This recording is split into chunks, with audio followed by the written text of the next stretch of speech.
During debates on the banker bailout bill on the floor of Congress last week, Congressman Brad Sherman made a startling revelation. Many of us were told in private conversations that if we voted against this bill on Monday, that the sky would fall, the market would drop 2,000 or 3,000 points the first day, another couple thousand the second day, and a few members were even told that there would be martial law in America if we voted no. Martial law is defined as the rule by military authorities imposed on a civilian population. According to an article in the Army Times last month, the administration's threats of implementing martial law is not idle talk. In this shocking article, the U.S. Army admits they're bringing a combat team back from Iraq to continue their mission in America, and that this combat team will be assigned to NORTHCOM to assist in the event of civil unrest, in crowd control through non-lethal weaponry. This deployment is of course in direct violation of long-standing laws known as Posse Comitatus and the Insurrection Act, which strictly prohibit the U.S. Army from policing American citizens on American soil.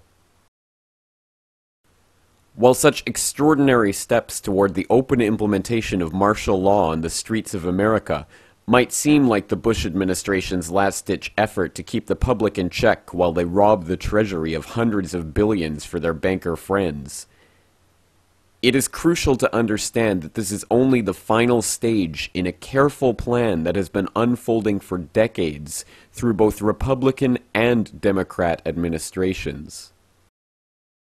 Government plans to suspend the Constitution and effect martial law have been taking place behind the scenes under continuity of government contingencies first exposed in the mid-1980s and raised by Congressman Jack Brooks during the Iran-Contra hearings. Colonel North, in your work at the NSC, were you not assigned at one time to work on plans for the continuity of government in the event of a major disaster? Mr. Chairman. I believe that question touches upon a highly sensitive and classified area, so may I request that you not touch upon that, sir. I was particularly concerned, Mr. Chairman, because I read in Miami papers and several others that there had been a plan developed by that same agency, a contingency plan in the event of emergency that would suspend the American Constitution. And I was deeply concerned about it and wondered if that was the area in which he had worked. I believe that it was, may I most respectfully request that that matter not be touched upon at this stage.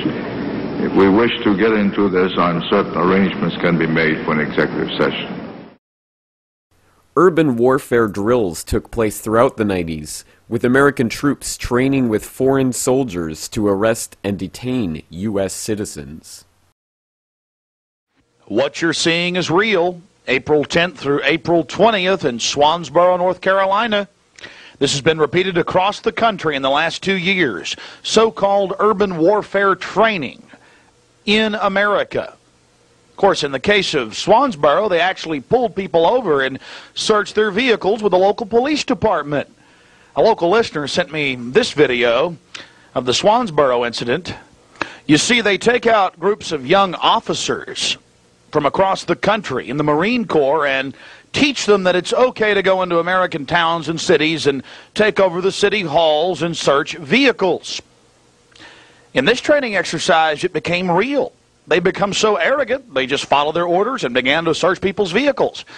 And as you're about to find out, it's not just the Marines, it's the Army too, in Central Texas. These drills quickly became reality, as in 2005 the National Guard was deployed in the wake of Hurricane Katrina to seize legally held guns from law-abiding citizens against their will and at gunpoint. No one will be able to be armed. We will take all weapons. Police Department!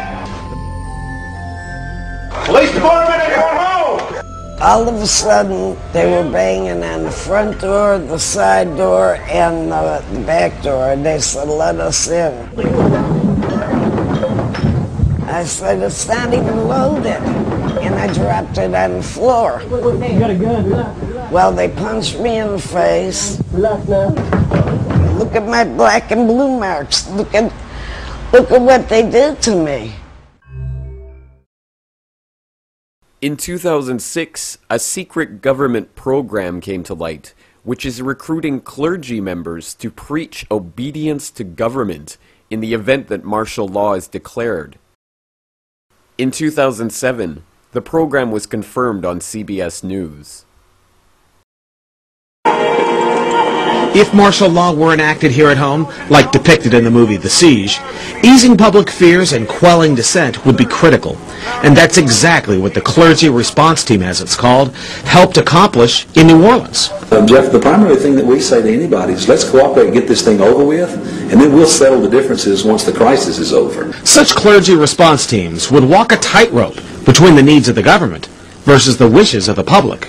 In a lot of cases, these clergy would already be known in the neighborhoods in which they're helping to defuse that situation. For the clergy, one of the biggest tools that they will have in helping calm the public down or obey the law is the Bible itself, specifically Romans 13. Because the government is established by the Lord, you know, and that's what we believe in the Christian faith. That's what's stated in the Scripture. And on May 9th, 2007, President Bush signed off on National Security Presidential Directive 51. This top-secret continuity of government plan effectively makes the president a dictator, allowing him to declare a national emergency for any reason whatsoever and implement martial law without the approval of Congress.